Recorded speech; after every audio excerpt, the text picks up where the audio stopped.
Merhaba, bugün size bir yüz maskesi göstereceğim. Ben bu maskeyi çok seviyorum. Çok güzel bir peeling oluyor, nemlendiriyor.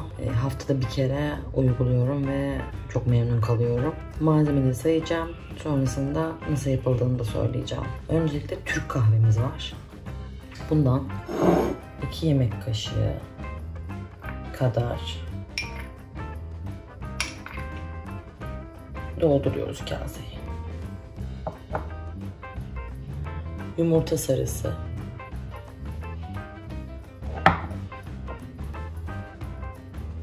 tarçın, tarçından böyle 2 tatlı kaşığı kadar.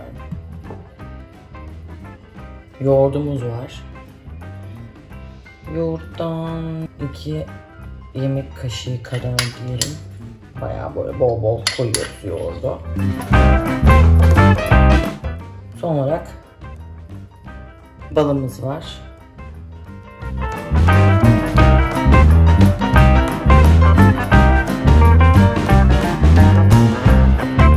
Balı da böyle bir 2 yemek kaşığı koyabilirsiniz.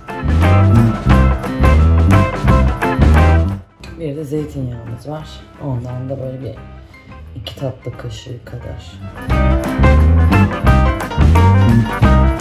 koyup